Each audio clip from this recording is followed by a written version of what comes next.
No matter what country you're in or what language you speak, welcome around the world to the hour of the time. I'm your host, William Cooper. Tonight, folks, I come to you with a heavy heart. For another one, actually two of my predictions. One has come true, one is about to come true. The one that has come true involved the loss of life and the injury of over 500 people. And of course, I'm talking about the bombing of the World Trade Center in New York City. As far back as 1989 and ever since, I've been predicting major terrorist attacks upon the United States. The primary number one target, New York City. I've said it so many times, and so many people attending my lectures, listening to my broadcast, and who have read my book are familiar with it. I never enjoy being right when it involves the loss of life and human injury. Nevertheless, it is another chalk mark on the board, and I remain the most accurate predictor of future world events in the history of the world. The one that is about to come true and has not yet is the prediction that I made that the United States would send troops to Yugoslavia. And it appears that that is going to happen in the very near future. Anyway, we will see, won't we?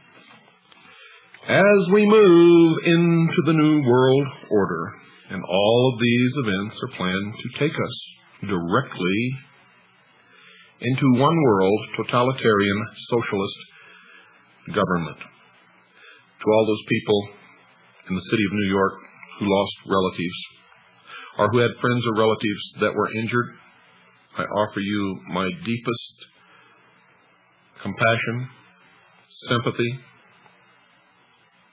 and I wish that I could tell you that that was the end of it.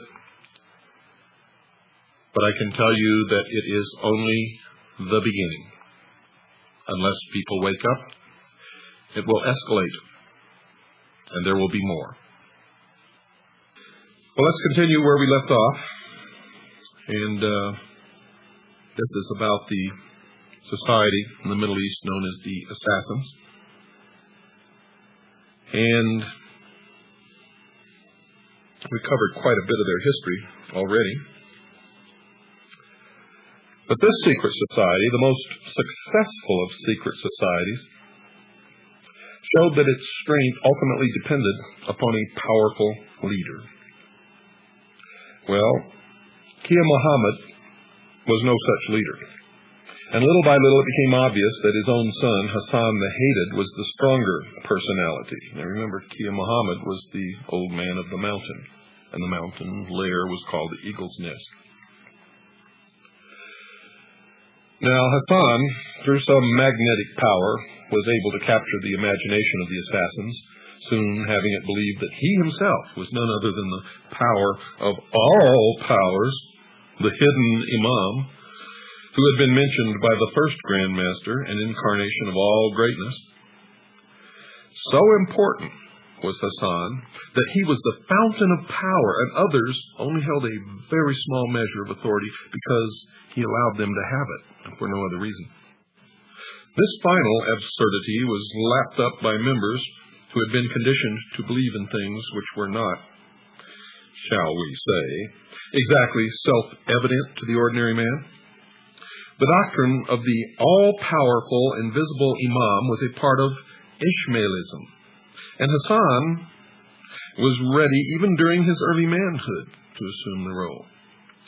But since his father was able to assert himself by having some 250 of Hassan's followers murdered, he thought it wiser to hold his hand. In 1163, his chance came. Muhammad died, and Hassan II issued an order to all Ishmaelis to collect below the castle of Alamut. Never before had such an assembly of killers, fanatics, and dedicated perverters of the truth been seen. Hassan, probably in a state of megalomania, assured them that he had received a message from the Almighty, that is, from now, all the bonds of religion were loosed. Everyone might do as he liked. Later, in the modern age, we were to hear that again as, quote, the whole of the law shall be do as thou wilt, unquote. It was not necessary, he said, to keep up pretenses, and furthermore, he, Hassan, was none other than the hidden imam. His word was law, and he was a form of the divinity, not merely relaying instructions from above, but the divinity. Now there was one further obstacle, folks. According to Ishmaeli doctrine, the hidden imam was to be of the family of Hashim, the blood of Muhammad the prophet. Such descendants were known and revered, and it was common knowledge that Hassan, too, was not one of them. He overcame this difficulty by stating that he was not, in fact, a true son of Kia Muhammad the Persian, but an adopted child of the Caliphal family of Egypt. This pretense was carried on for 4 years, during which the crazed Hassan showed that he was not as mad as he might have been by consolidating quite efficiently the power of the cult.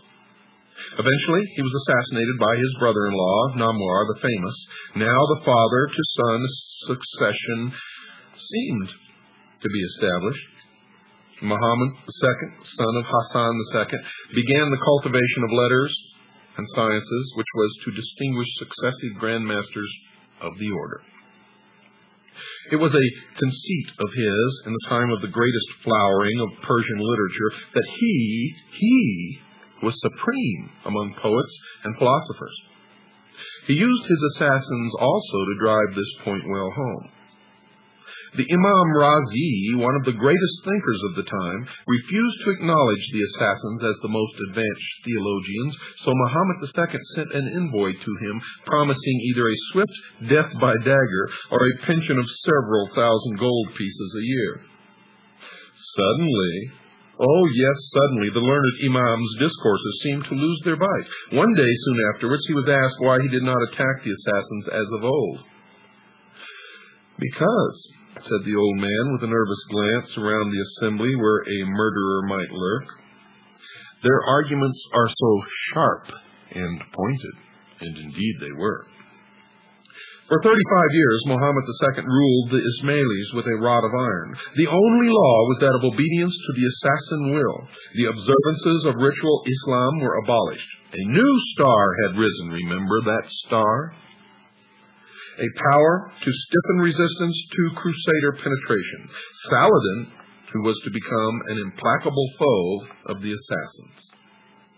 The Syrian branch of the cult grew in power, while the activities of the Eastern assassins were carried out much more quietly, with missionaries being sent to India, Afghanistan, even the remote Pamir Mountains which straddle China and Russia, where even today adherents of the sect are to be found. Saladin had overcome the other Ishmaeli branch, the original home of assassin Egypt, and restored the true faith to the people of the Nile. He now had enough booty for 10 years' war against the Crusaders in Palestine and troops to spare. His first task was to unify the forces of Islam, and this he determined to do by force, if necessary. Sinan, ancient of the assassin cult in Syria, decided to oppose this terrible enemy of the Fatimites. 3 assassins fell upon Saladin and nearly killed him. This made the sect a priority target for the Saracen chief. The old man of the mountain, for his part, who was now Muhammad II, now unleashed a succession of fanatics in every kind of disguise upon Saladin. And by 1176, Saladin decided that an end must be put to the cult. He invaded their territory when the assassin chief offered him freedom of action to fight the Crusaders and no further attempt upon his life, if the cult were spared. Now, these terms were agreed to, and henceforth no assassin ever again attempted to molest Sultan Saladin.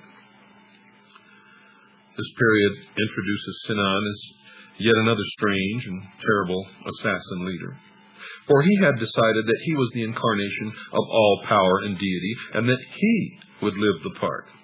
Sinan was never seen to eat or drink, sleep, or even to spit. Now, can you imagine this? A living human being, never seen to eat or drink, sleep, or even to spit. Between sunrise and sunset, he stood on a pinnacle of rock, dressed in a hair shirt, and preached his own power and glory to delighted assassins. Have you ever worn a hair shirt? Have you ever stood on a pinnacle of rock between sunrise and sunset? I mean, every sunrise and sunset? And wearing a hair shirt every sunrise and sunset? Well, folks, this is historic fact. This is not something that someone made up.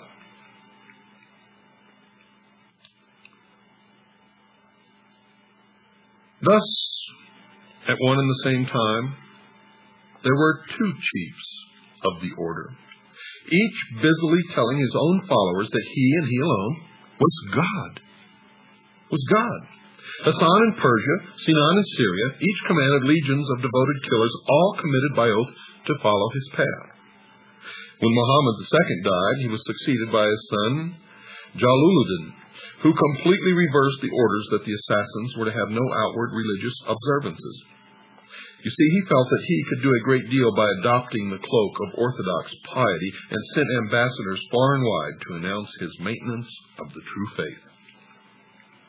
He went so far as to curse his predecessors publicly in order to convince the incredulous that such a people as the assassins could turn over a new leaf. As a result of what would today be called a long-term and comprehensive propaganda plan, he was acknowledged as a religious leader by half the orthodox monarchs of Islam, and the first assassin to be so styled, and came to be termed Prince Jalaluddin.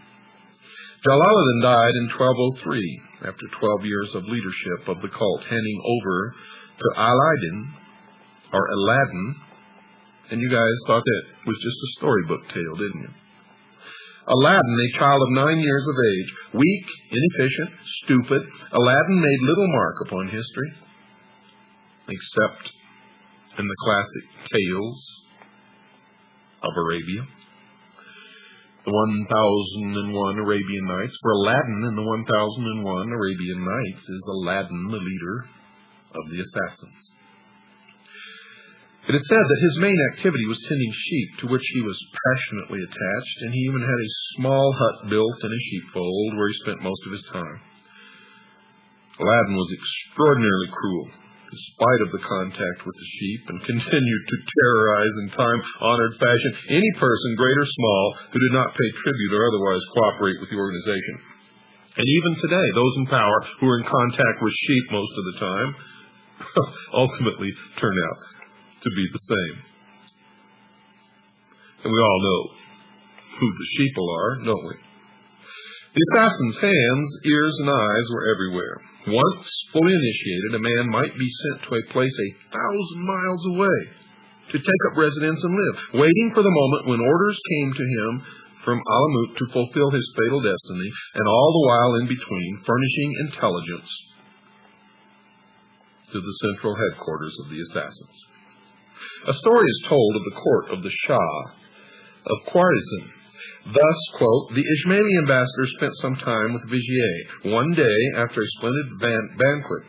When the wine, which they had been drinking in violation of the law, had mounted into their heads, the ambassador told the Vizier by way of confidence that there were several Ishmaelis among the pages, grooms, guards, and other persons who were immediately about the Sultan. The Vizier, dismayed and at the same time curious to know who these dangerous attendants were, besought the ambassador to point them out to him, giving him his napkin as a pledge that nothing evil should happen to them. Instantly, at a sign from the envoy, 5 of the persons who were attendants in the chamber stepped forth, avowing themselves to be concealed assassins. On such a day, and at such an hour, said one of them, an Indian, to the Vizier, I might have slain thee without being seen or punished, and if I did not do so, it was only because I had no orders from my superiors. Unquote. The Vizier of course, begged for his life. But word got to the Sultan, who ordered the assassins to be apprehended and burned alive.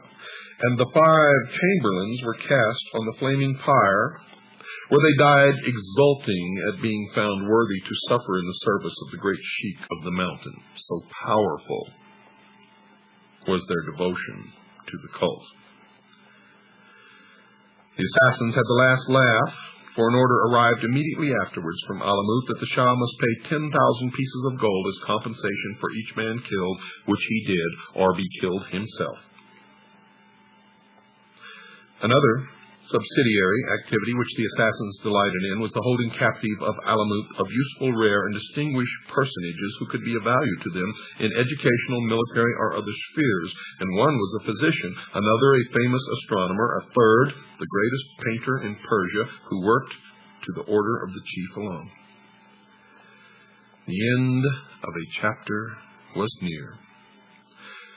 For the Mongol hordes under Halaku, lieutenant of Chinggis, were steadily destroying all the civilization of Islam which lay in their inexorable path westwards. Ruknidin, son of Aladdin, succeeded him and tried at first to turn the Mongol tide. After a series of encounters, pitched battles, intrigues, and counter-intrigues, Ruknidin was taken. He played for time as long as he could, but he was eventually murdered in his own turn by the victorious Mongol chief's men. Assassin power in Persia was broken, and what remained of the members were ordered, none knows by whom, to conceal their faith and await a signal that the cult was in full operation again. Alamut was silenced, and the Syrian headquarters alone remained. And if it had not been for the refusal of the Christian kings in Europe to send ambassadors to make a treaty for a new crusade with the Mongol horde, then all of Islam would have been decimated. But it was not. But the Christian kings,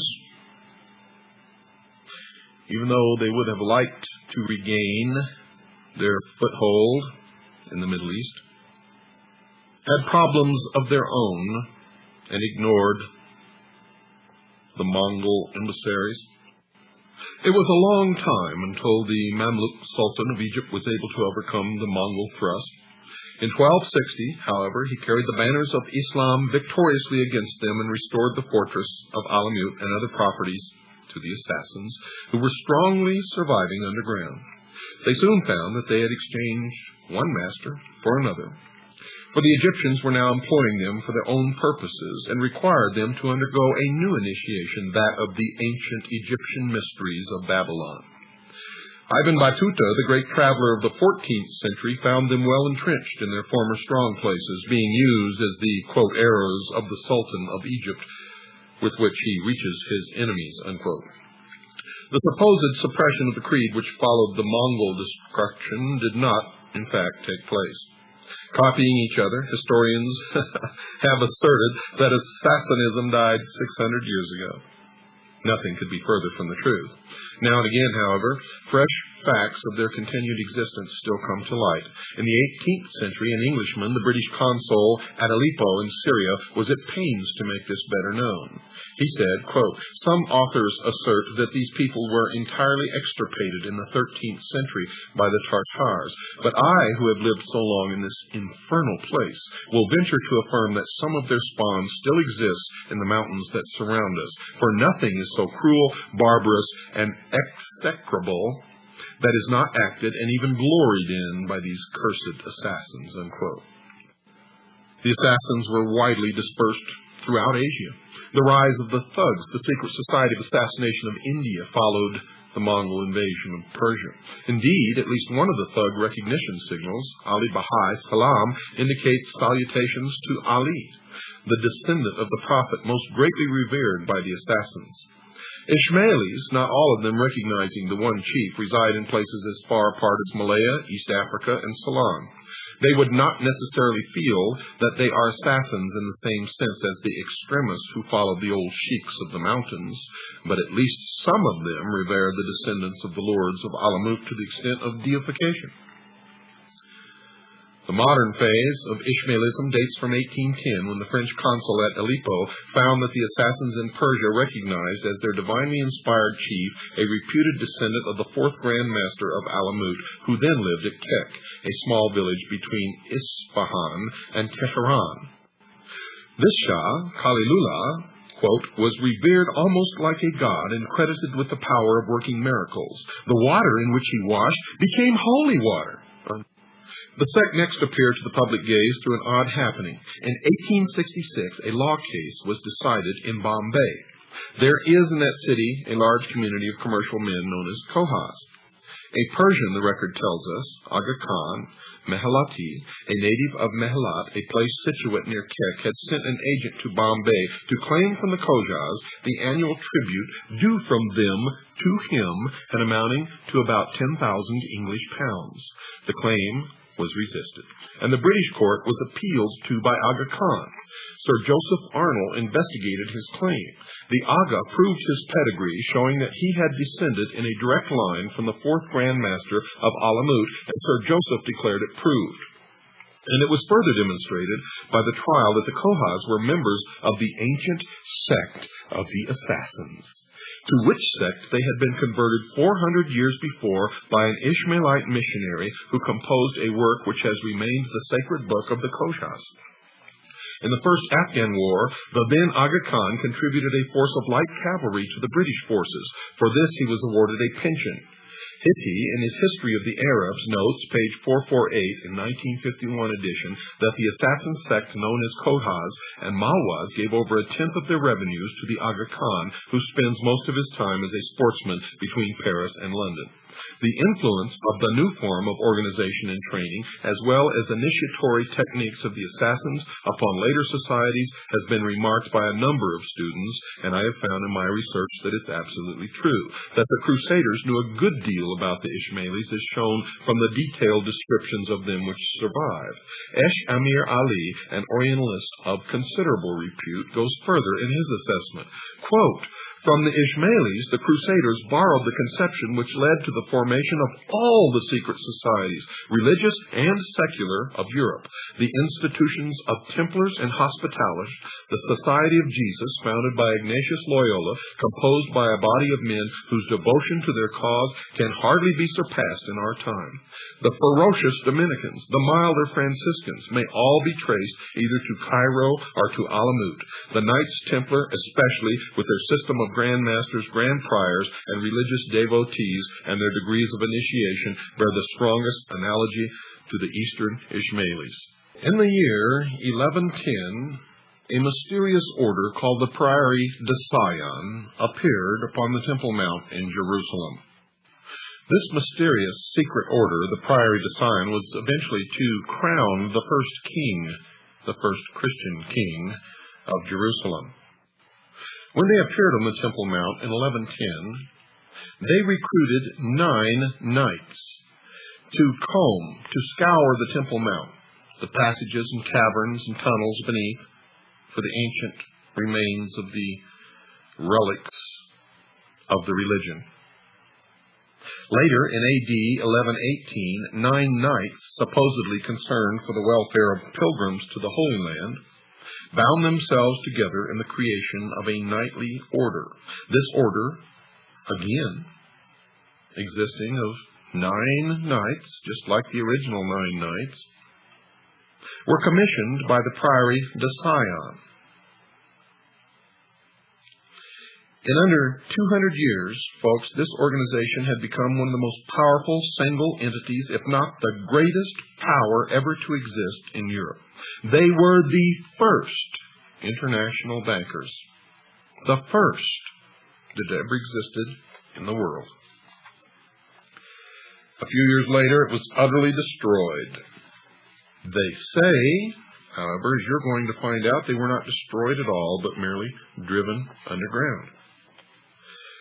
The zeal of religion, the conditioning which made men support a dedicated cause with all of their might, was likewise the instrument of their destruction.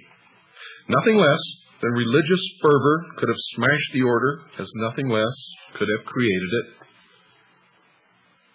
And folks, You're going to find it difficult to believe, but the rise of this order and the destruction, at least publicly, of this order has such a great bearing on events today that you could say that everything that has happened since has been brought about by this one series of acts. Were the Knights Templar devil worshippers? Secret Saracens indulging in obscene orgies? Did they adore a head, spit on the cross, use the words Yalla, which means literally in Arabic, O Allah, in their rituals? Did they learn their ways from the terrible sect of the Assassins? Well, yes, folks, they did. And they are the link, at least in that day, would have been considered the modern link between the ancient mystery religion of Babylon and Europe. For the religion had come to Europe long, long before the Templars ever emerged and made their appearance in the ancient worship of the sun by the Druids and the Celts and the tribes, the Germanic tribes, who had made their way thousands of years ago from the Middle East up through Asia, across Russia, and into Europe. They brought Mystery Babylon with them and practiced it as what we know now today as the pagan religion. And Stonehenge is actually an ancient Babylonian temple of the sun. And you will find how all this connects later. But the origin of this was lost, and the ability to control large numbers of people by the use of the hidden knowledge of the ages was lost. It wasn't until the Knights Templar bought and brought the mystery religion of Babylon to Europe that the ancient worship of the sun again took hold amongst the Christian countries in the guise of Christianity, which was itself, at that time, I'm not talking about the teachings of Christ now, I'm talking about the perversion of the teachings of Christ, the melding of the teachings of Christ with the ancient worship of the sun, the mystery religion of Babylon, which became the Catholic Church, was indeed another branch of the ancient mystery religion of Babylon. Some of you out there may be confused on all of this. If you've been listening from the beginning of this series, then you're right on target. You're not confused. You know exactly what I'm talking about. Now, folks, the original objective of the Order of the Temple, the Knights Templar, which immediately became the subject of applause throughout Christendom, was to combine the two functions of monk and knight, to live chastely and fight the Saracens with the sword and spear. The sweet Mother of God, at least outwardly they say, was chosen as their patroness, and they bound themselves to live in accordance with the rules of St. Augustine, electing as their first leader Hugh de Payens. Now King Baldwin II granted them a part of his palace to live in and gave them a grant towards their upkeep. Now the part of the palace that they lived in was actually an ancient mosque, which was built upon the actual location of the old Temple of Solomon on the Temple Mount in Jerusalem. The Knights Templar vowed to consecrate their swords, arms, strength, and lives to the defense of the mysteries of the Christian faith, to pay complete and utter obedience to the orders of the Grand Master, to fight whenever commanded, regardless of perils, for the faith of Christ as they understood it. Among the vows taken were those which forbade their yielding even a foot of land to the enemy, whoever the enemy was, and not to retreat, even if attacked, in the proportion of 3 to 1. They chose the name Militia Templi, Soldiers of the Temple, after the temple supposedly built by Solomon in Jerusalem, near which they had been assigned quarters by the king, but in reality had nothing to do with the Temple of Solomon. Some say that the Templars derived their idea of their order from that of the Hospitallers who looked after Catholic pilgrims to Palestine, for there was little hospitality to be had from the native Orthodox Christians of those parts. Others hold that there was an even older order from which they received their inspiration. No reliable evidence on this point is, however, available according to the, quote, establishment, unquote, historians, although for those who really research the true history of the secret orders, and specifically the Knights Templars, there's a direct connection to the Assassins and the Roshaniya. Although the Templars were so poor that two men had to share a horse, they say, but that is not true at all, and their seal commemorated this decades after they became one of the richest communities of their time, they soon attracted favorable notice and support. Now, the two knights riding the horse was a symbol of sacrifice. It denoted their vows of poverty.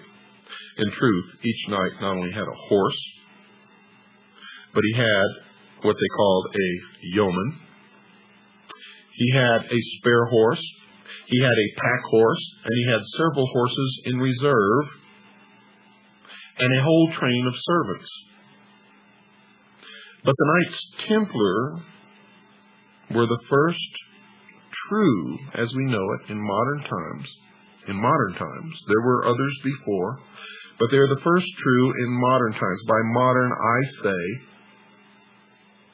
from the time that Europe escaped from the old tribal paganism. In other words, in the year 1110, I consider that the beginning of the modern age, although historians may disagree with me. It's the beginning of everything that's ever happened since, and everything that's happening today can be traced right to the door of the Knights Templar. And that's why I say that. They were the first modern order to practice what we now know as true communism. They were the ones who brought international socialism into Europe, which has always been the tenet and the creed of the mystery religion of Babylon.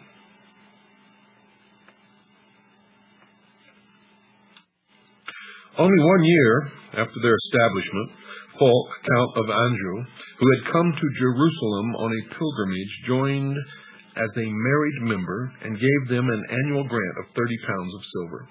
This example was soon followed by other devout Western princes.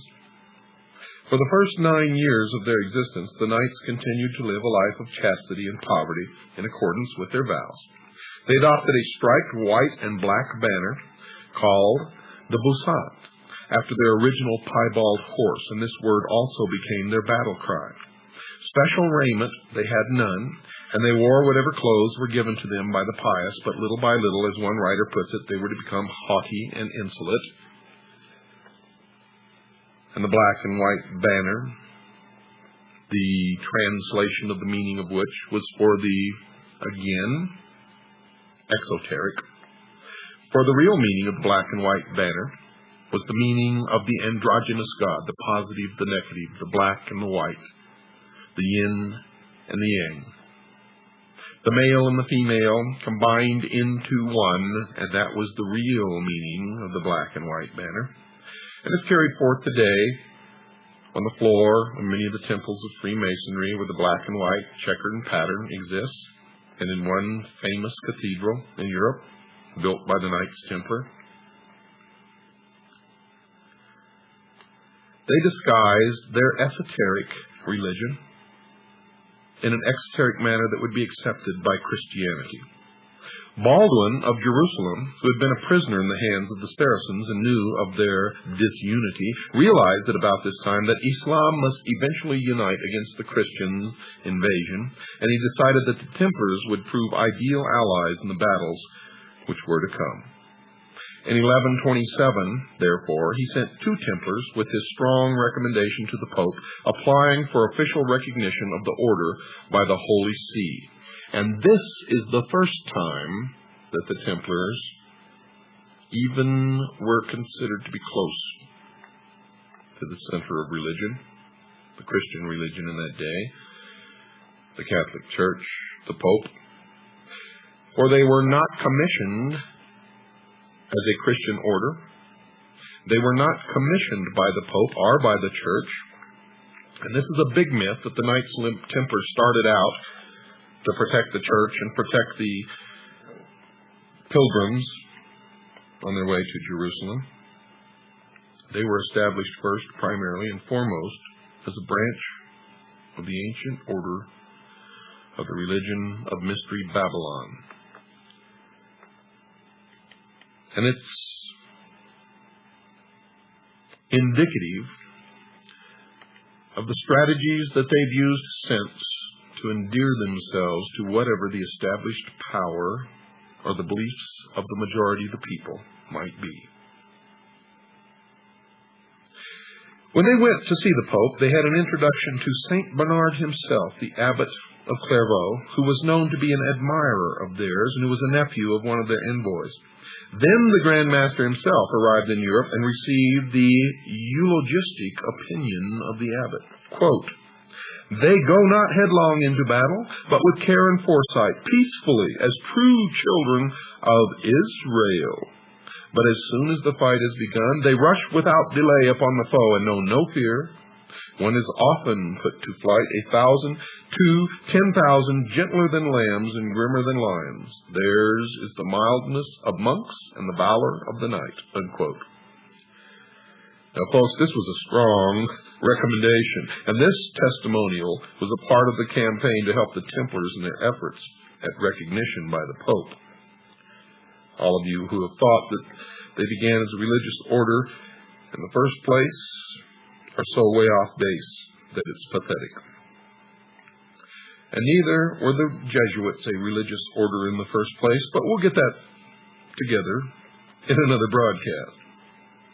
But on the 31st of January in the year 1128, the Master appeared before the Council of Troyes. Now, this formidable body consisted of the archbishops of Reims and Sens, 10 bishops, and a number of abbots, including Saint Bernard himself, presided over by the Cardinal of Albano, the papal legate. They were approved, and Pope Honorius chose for them a white mantle, completely plain. The red cross was added by order of Pope Eugenius III in 1146. And see, you thought the Templars thought of this. Nope, not at all. This was mandated by 2 popes. First, a white mantle, completely plain, and then later the red cross was added by order of Pope Eugenius III in 1146. Hugh de Payens now took his delegation through France and England and collected a number of recruits. Gifts and grants were showered upon the order. Lands, rents, and arms were forthcoming from all quarters. Richard I of England was enthusiastic about them. By 1133, King Alfonso of Aragon and Navarre, who had fought the Spanish Moors in 29 battles, had willed his country to them. Although when the Moors finally laid him low, his nobles prevented the Templars from claiming their rights. Nevertheless, this was a great honor. In fact, to my knowledge and to our research into history, it had never before been done. In 1129, the Master, accompanied by 300 knights recruited from the noblest houses of Europe, led a huge train of pilgrims to the Holy Land. It was at this time that the Templars formed part of the Christian contingent, which, allied with the Assassins, tried to take Damascus. And it wasn't the first time nor the last that the Christian Knights Templar, or supposedly Christian Knights Templar, they really weren't Christian at all, were allied with the Assassins. Were they, as the Orientalist von Hammer alleges, connected in some secret way with the Assassins? Yes. Our research shows that it is a historical fact. And it is also an historical fact that the Assassins were prepared to adopt Christianity if they could gain greater power thereby. Christianity, that is, on the surface, just as the Knights Templar had done. Hammer points to the similarity of the two organizations. The followers of Hassan ibn Sabah were in contact with the Templars and had a similar method of organization. They were in existence before the Templars were formed. The Ishmaelites The Ishmaelians, or Assassins, was the original. And folks, the Order of the Templars was the copy.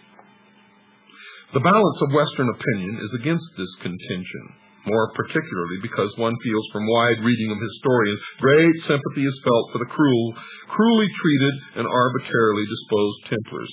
Thus, Keightley, who made a close study of the order, attacks those who would claim that the Templars were an assassin branch, but when you do research into the associations and memberships of Keightley, you'll find that Keightley was himself a Knight Templar. And he said, quote, "When nearly 30 years after their institution, the Pope gave them permission to wear a cross on their mantle, like the rival Hospitaller order, no color could present itself so well suited to those who daily and hourly expose themselves to martyrdom as that of blood, in which there was so much of what was symbolical. With respect to internal organization at will, we apprehend, be always found that this is for the most part of the growth of time and the product of circumstances, and is always nearly the same where these last are similar," unquote. And you find this kind of rhetoric and semantics all through the writings of those who wish to cover the true origin and the true meaning of Mystery Babylon. The famous question of the 3,000 gold pieces paid by the Syrian branch of the Assassins to the Templars is another matter, which has, of course, never been settled. One opinion holds that this money was given as a tribute to the Christians, the other that it was a secret allowance from the larger to the smaller organization, which it really was, as the Assassins wished to expand their control. And remember, their original goal was to take over the entire world by the systematic infiltration and control of each individual country. Those who think that the Assassins were just fanatical Muslims and therefore would not form any alliance with those who to them were infidels should be reminded that to the followers of the old man of the mountain, only he was right, and the Saracens who were fighting the holy war for Allah against the Crusaders were as bad as anyone else who did not accept the assassin doctrine. And it is true today. Quote, "If you are not one of us, you are nothing," unquote. Quote, "The ends justify the means," unquote. Quote, "The strength of our order exists in the fact that we manifest ourselves under many different names and many different occupations, and sometimes even seem to oppose ourselves. But at the highest level, we are of one mind," unquote. And I could go on and on and on, and you all know that I can go on and on and on. For I've studied this for so many years that I eat, drink, and sleep it. Oh, yes. Well, eventually grave charges against the Templars during the Crusades included the allegation that they were fighting for themselves alone. And more than one historical incident bears this out. The Christians had besieged the town of Ascalon in 1153, and were engaged upon burning down the walls with large piles of inflammable materials. Part of the wall fell after a whole night of this burning. The Christian army was about to enter when the master of the temple, Bernard de Tremediae, claimed the right to take the town himself. And this was because the first contingent into a conquered town had the whole spoils. As it happened, the garrison rallied and killed the Templars, closing the breach. There seemed good grounds for believing that the power which they had gained caused the Templars to devote their efforts as much as their own order's welfare as to the cause of the cross, in spite of their tremendous sacrifices for that cause. Having no loyalty to any territorial chief, they obeyed their master alone, and hence no softening political pressure could be put upon them. Well, this might well have led to an idea that they were an invisible superstate. And that is exactly the fact. But this does show some similarity with the invisible empire of the Assassins. If none can deny their bravery, their high-handedness and exclusivity in less than 150 years after their founding gave them the reputation of considering themselves almost a law unto themselves. And now, dear listeners, we get into the meat, the direct connection between the historical events and the events that are happening today. Don't miss even one episode of this series. Good night, and God bless each and every one of you.